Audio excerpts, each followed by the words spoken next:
महादेव यानी देवों के देव महादेव इस सृष्टि पर सबसे शक्तिशाली और बलशाली माने जाते हैं। हिंदू मान्यता के अनुसार शिव विनाशक है, ब्रह्मा जी रचयिता हैं और विष्णु संरक्षक हैं। लेकिन फिर भी हिंदू धर्म के अनुसार भगवान शिव को सबसे बड़ा स्थान प्राप्त है। वैसे आपको पता है भोलेनाथ का अस्तित्व इस धरती पर विष्णु और ब्रह्मा के वजह से ही चल रहा है। चलिए आज आपको बताते हैं भगवान शिव के जन्म की कथा।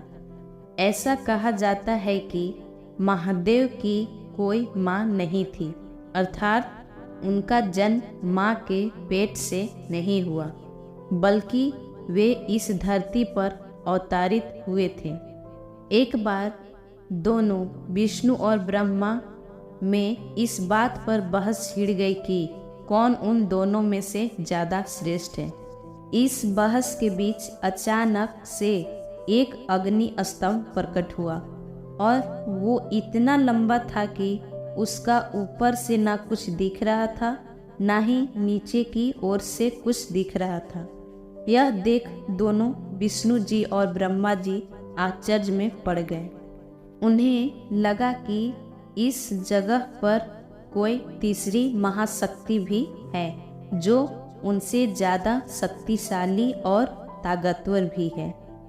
तब दोनों ने निर्णय किया कि वो इस अग्नि स्तंभ का राज समझ सके।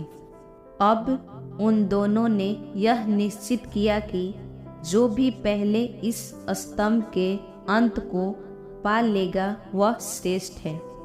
भगवान विष्णु उस स्तंभ के अंत पाने के लिए नीचे की ओर गए और ब्रह्मा जी ऊपर की तरफ गए। दोनों में से कोई इस अग्नि स्तंभ के अंत को जानने में सफल न हो सके। कितना वर्ष भी बीत गए परंतु अग्नि स्तंभ का अंत नहीं मिला। इसके बाद भगवान विष्णु ने तो अपनी हार स्वीकार कर लिए, पर ब्रह्मा जी ने असत कहा कि उन्हें अंत मिल गया है, इसलिए मैं श्रेष्ठ हूँ, मेरे से बड़ा कोई भी नहीं है, मैं शक्तिशाली और ताकतवर हूँ। यह सब बात सुनकर शिव को रहा नहीं गया और गुस्से से तिलमिला उठे।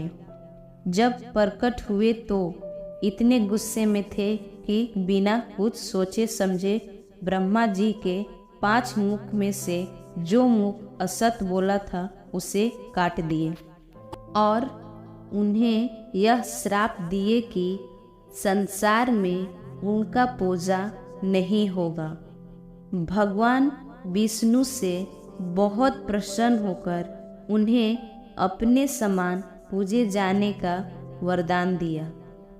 शिव पुराण की इस कथा के अनुसार शिव जी सबसे बड़े हैं। शिव जी का पहला रूप महादेव है।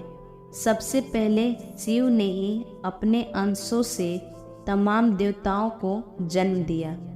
शिव ने अपने ही अंश से शक्ति को जन्म दिया। सभी देवी देवताओं के सृजनकर्ताओं होने से शिव को महादेव कहते हैं। महादेव रूप की उपासना से सभी देवी देवताओं की पूजा का फल मिलता है। देवों के देव महादेव के जितने नाम हैं उतने ही रूप है और हर रूप से नया वरदान मिलता है, क्योंकि भोलेनाथ के हर रूप के पीछे एक कहानी है। दोस्तों, हमारे द्वारा दी गई जानकारी अगर आपको अच्छी लगी हो तो कृपया कर मेरे चैनल को लाइक सब्सक्राइब करें और कमेंट कर मेरा हौसला बढ़ाएं। धन्यवाद।